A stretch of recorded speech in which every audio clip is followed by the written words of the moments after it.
Hello guys, welcome to my channel Study with PJs. This is P Jyotiswaru. Today in this video we are going to learn about chapter 1 of History Civics, that is the First War of Independence 1857. Okay, so the topics in this chapter are: what is the First War of Independence, causes of the First War of Independence, and what are the political causes. There are four political causes, that is policy of expansion, disrespect shown to Bahadur Shah Jafar, treatment given to Nana Sahib, absentee sovereignty of British. Next, what are the social religious causes? There are eight social religious causes, but we will learn about the four main and important social religious causes, that is interference with social customs, apprehension of apprehension about modern innovations, corruption in administration, and fears regarding western education. Okay, so I will explain all these topics one by one. So let us start our video. So, here, what do you mean or what do you understand by what is First War of Independence? The First War of Independence means the Indians revolted against the Britishers, that is, against the East Indian Company for the first time under their rule in 1857. The British rule had the British rule was a 1757 to 1857. Okay, that is 100 years. Out of these 100 years, in 1857, the Indians has revolted against the Britishers for the first time in 1857, which is called the First War of Independence. So we have completed with what do you mean by First War of Independence. Now coming to the causes of First War of Independence. What are the causes of independence under this rule of 1757 to 1857? There were many causes of the First War of Independence. The main point of it is there were many Indian soldiers working under the East Indian Company. Okay, they were not given salaries. They were not given salaries. They were given only low salaries, but the work done by them was more, and they had a hard life, and they were ill treated, and thus by 1857, okay, thus by 1857 conditions were ripe for masses uprising. So these are the reasons. Okay, there were many reasons, but the main reason was this: the Indian soldiers who were working under the company uh, were given low salaries. So this was the reason, and also there are many reasons which we will discuss later on. So by these are the causes of First War of Independence. So now we will learn about the political causes. So out of these political causes, what is the first one is policy of expansion. What do you mean by policy of expansion? The policy of expansion was followed by East Indian Company after the Battle of Plassey, okay, to increase their territorial power in India. The East Indian Company increased their power in India by the following reasons. What are those? By outright wars, subsidiary alliance, by using doctrine of lapse on the pretext of allied misrule. Okay, that is policy of expansion, and these are the points under those. So we will discuss one by one. First, by out. What do you mean by outright wars? Okay, so to expand their territorial power in India and to safeguard their economic and political interest, the British waged many wars. Next,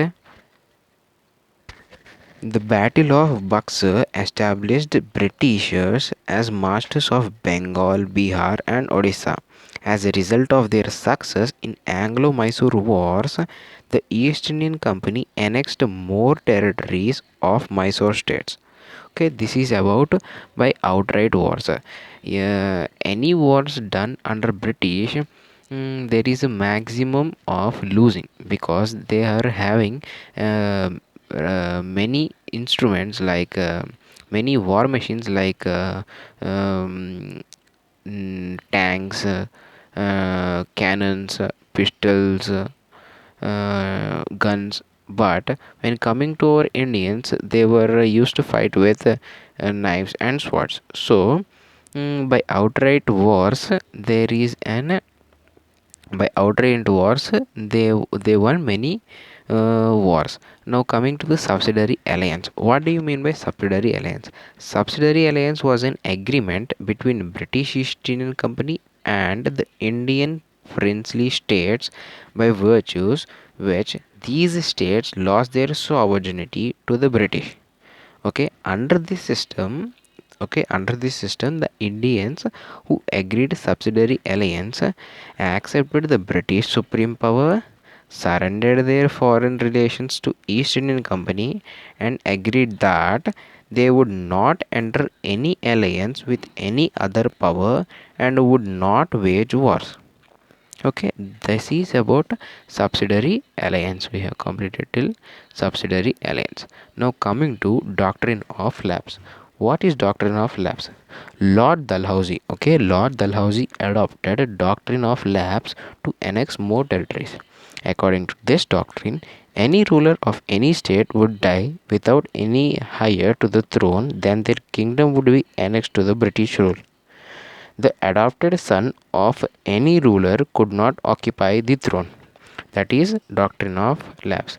Now coming to on the pretext of allied misrule. See here, he is Lord Dalhousie. He had introduced this doctrine of lapse. We have already discussed about doctrine of lapse, which means according to this doctrine, any ruler of any state would die without any natural heir to the throne. Then their kingdom would be annexed to British rule. Okay, what do you understand by this? Which means if any ruler of any state would not have any son for his next rule, then his kingdom will be annexed by the British, and this was introduced by him, Lord Dalhousie. Okay, now we will know about on the pretext of allied misrule. Okay. Okay, so in 1856, Lord Dalhousie annexed Awadh to Company's dominance on the pretext of Allied misrule.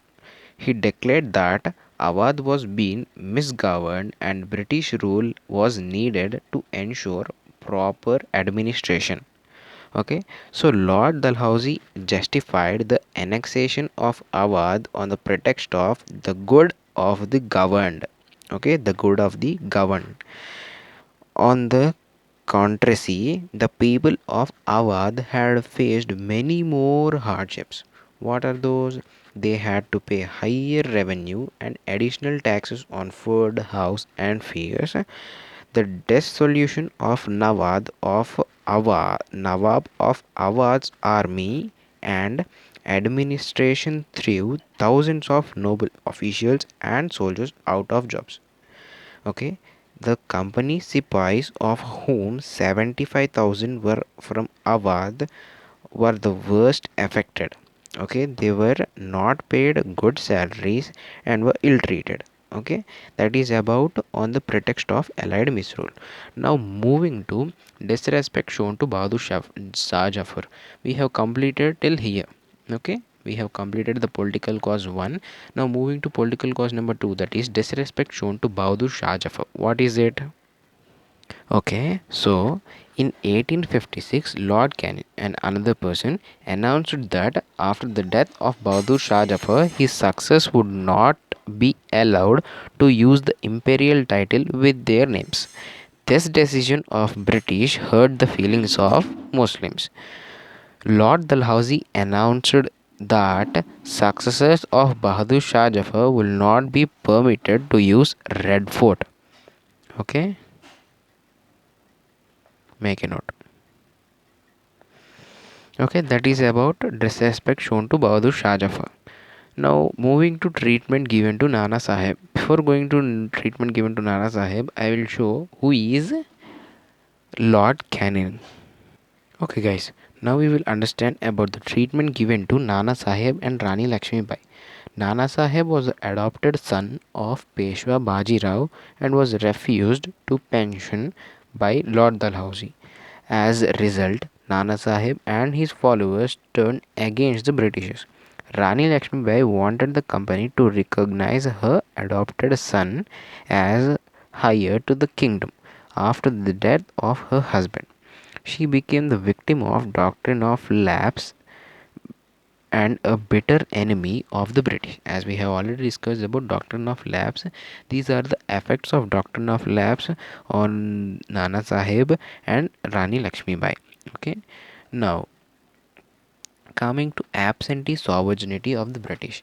Absentee sovereignty means that the ruler of any region is not present in his region and is governing from a far away place. Okay, absentee sovereignty of British was resented by the Indians because Indians were being ruled by the British company from England, a distance of 1,000 miles away. Okay, so this was not accepted by the Indians. That is absentee sovereignty. Absentee sovereignty is nothing but a person of a state is ruling that place from far away place is called absentee of sovereignty. Okay, that's it. Now moving to the social religious causes, the first one, interference with social customs. Interference of social customs means social reforms introduced by British in India like abolition of sati, introduction of widow remarriages, and opening of Western education for girls were not welcomed by the masses. Some Indians thought that unnecessary interference of social and religious matters was aimed at ruining the social customs. Okay, that is about interference of social customs. The Indians thought that the Britishers were interfering in social and religious customs. Okay, that is about interference with social customs. Now coming to the apprehension about modern innovations. Okay, here the railways were introduced to exploit Indian resources. It was looked upon as to break social orders and caste rule in the railway compartments. People of all castes had to sit together. Okay, there was a rumor that telegraph poles were erected for the purpose of hanging the people who were against the British rule.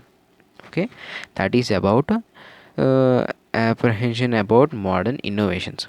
Now coming to the corruption of administration, here the policy of petty officials were corrupted. The rich got away from the crime, but the common man was looted, oppressed and tortured. Okay, now, fears regarding Western education. The Western system of education was introduced in many number of schools. Okay, in 1829, the Bengal government established an English class in Calcutta, Rose Madras. Okay, so here the classes were introduced in Banaras Sanskrit College, which the Indians feared that is it okay to send girls to these Western education schools. Okay, that's it guys, we will continue in our next video. Till then, bye bye, but don't forget to like, share and subscribe my video. Thank you.